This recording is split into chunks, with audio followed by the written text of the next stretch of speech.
Hello, hello. I hope you guys are having a great day. I've had a really good day and a pretty good evening as well. My scripture tonight, which has changed, I will go ahead and tell you. It's not the scripture I started out with. A lot of times whenever I start trying to make the video, something will go wonky or different. And I can clearly feel God leading me to something else. And tonight was one of those nights.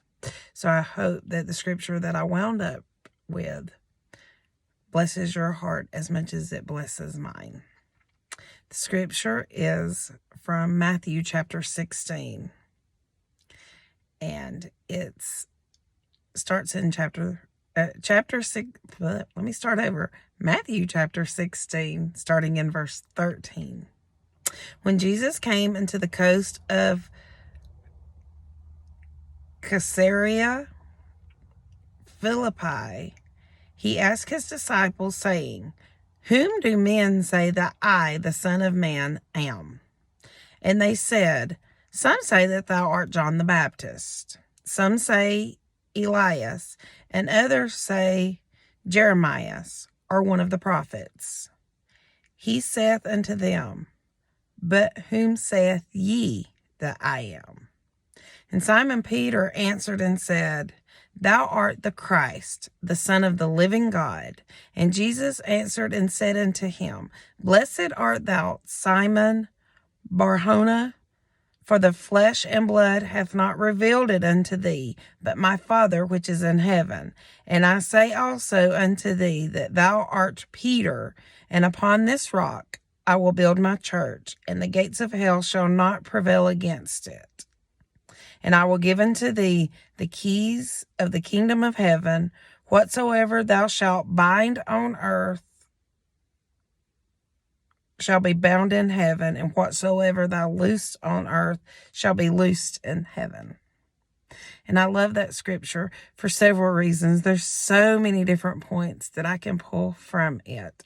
And the reason I read it all is because that's all one speaking of Jesus, and I try not to split them up if I don't have to. And I love this scripture because he first says, "Who does everyone else say I am?" And then he turns it right to them, the ones that are walking right there with him. Can you imagine?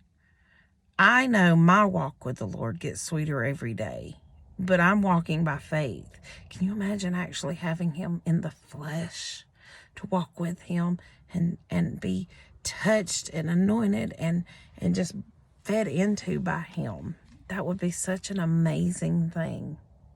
And then when Peter answered correctly, he actually spoke the line that is so famous, where he says, "Upon this rock I will build my kingdom."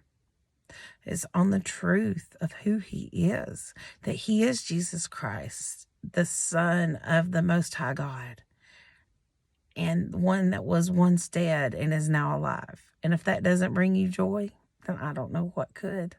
And as one of my old pastors used to say, if that don't light your fire, then I think your wood might be wet.